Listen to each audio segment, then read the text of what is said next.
अस्सलामुअलैकुम नाजरीन, आज हम आपके लिए लाए हैं ईद उल अधा के मौके पर एक ऐसी दिल को छू लेने वाली सच्ची हकीकत पर मबनी कहानी जो हमें ये सिखाती है कि कुर्बानी सिर्फ जानवर ज़बह करने का नाम नहीं, बल्कि दिल में एहसास और नियत की कुर्बानी असल कुर्बानी है।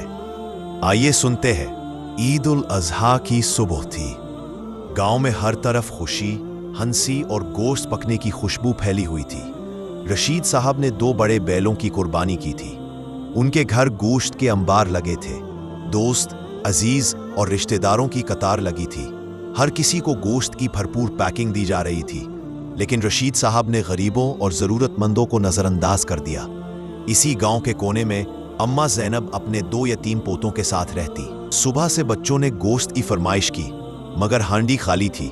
अम्मा ज़ैनब खामोशी से अल्लाह से दुआ करती रही, या अल्लाह, तू ही है जो गरीबों की सुनता है, तू किसी को खाली नहीं लौटाता। शाम ढलने लगी, बच्चों की भूख चीखने लगी। अम्मा ज़ैनब ने देगची चूल्हे पर रखी, थोड़ा सा पानी और नमक डाला और हांडी चूल्हे पर रख दी। पोतों ने पूछा, दादी आज भी खाली हांडी पकाएंगी? अम्मा ने आंखों में आंसू लिए मुस्कुराकर कहा, नहीं बेटा, आज अल्लाह के मेहमान आएंगे। और वाकई वो लम्हा आया। रशीद साहब के घर गोश्त से भरी एक प्लेट वापस आई थी, क्योंकि एक रिश्तेदार नहीं आया था। उनकी बेटी ने कहा, अबू ये गोश्त खराब हो जाएगा, कहीं दे दे। रशीद साहब ने बादले नखास्ता कहा, चलो अम्मा ज़ैनब को दे आओ, वैसे भी कुछ तो देना चाहिए था। वो गोश्त की प्लेट अम्मा ज़ैनब के घर पहुंची। जब अम्मा ज़ैनब ने दरवाज़ा खोला तो आसमान की तरफ देखा और आहिस्ता से कहा, या रब, तूने मेरी खाली हांडी को खुशबू से भर दिया।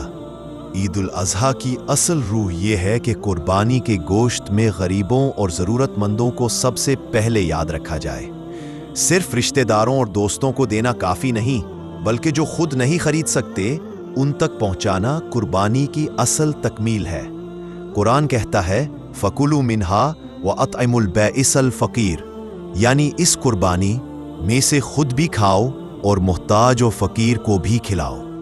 अगर ये कहानी आपके दिल को लगी हो तो इसे ज़रूर शेयर करें, ताकि ये पैगाम हर उस दरवाजे तक पहुंचे जहां अभी भी कोई खाली हांडी पड़ी है। वीडियो को लाइक करें, कमेंट में लिखें, अल्लाह हमें दूसरों का ख्याल रखने वाला बनाए। और हमारे चैनल को सब्सक्राइब करना ना भूलें, मज़ीद ऐसी सबक आमोज़ इस्लामी कहानियाँ देखने के लिए।